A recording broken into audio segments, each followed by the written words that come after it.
talking trades, I want to show you a little something I've put together. It is my definitive list, JJ, of the 5 most untradeable players in the NBA right now. I've used a complex algorithm with millions of data points to do this. All right. Numbers matter, age, where they are in their careers. Sure. At number 5, Nicola Yokic, who is the reigning MVP, and if anything, better than last year. Not a great defender, but he's maybe underrated in that department. Yep. Yeah, underrated. At number 4, a guy who's not underrated at all at the moment, and that's Joel Embiid, who is tearing up the league. I mean, these two are, we can show the name now, right? Yeah, these are the 2 top candidates for MVP right now, as of today. They're 1 and 2. Quiet as kept. We're in an era of bigs, right? Because at number 3, Giannis is a big. By the way, KD is 7 feet, but Giannis is a big. He's like dressed up as a wing.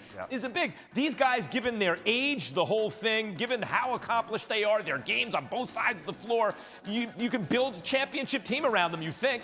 At number 2, Luca Doncic, who is 5 years younger than Antetokounmpo. All right. 5 years younger than I think I know who you got at number 1. At number 1, look, he's been compared to a lot of guys, right? He's Westbrook, but more patient. He's this guy. You know who he reminds me of?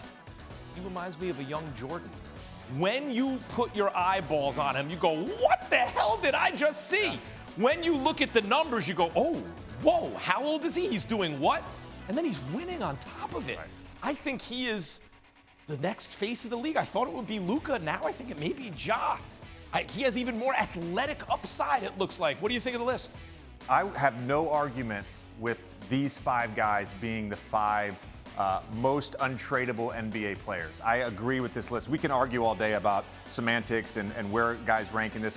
To your point about Ja, by the way, what he means for that franchise in that city, in Memphis, and how he's given them relevance, that's important.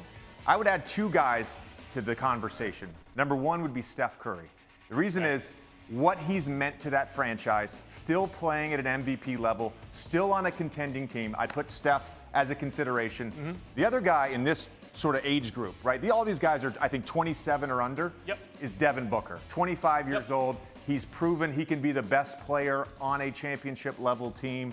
And then we got to talk about KD and LeBron, right? No KD and LeBron. doubt. If we're talking about the future, the next 5 to 10 years, absolutely these guys. But KD and LeBron still able to play at an MVP level, still able to win a championship. You have to consider them as well. The number 1 question you have to ask is, can this player be the best player on a championship team? 100%. They're not on the list, 100%. Right? And the 6 and 7 and 8 would be KD, LeBron, Booker, 6, 7, 8. But KD and LeBron would come next because sometimes we get so caught up on age and what they mean in the future.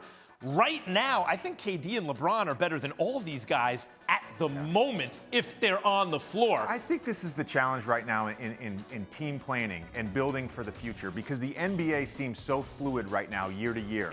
And when you've got these windows to win, to win now, you got to pull the trigger. And this is a big thing. I keep saying this about Joel Embiid and the Sixers. There's a window right now. They're 2 games out of first place. They got to do something with Ben. They got to get better somehow. They sent all of Embiid's best friends on the team away. Can you bring him something he wants?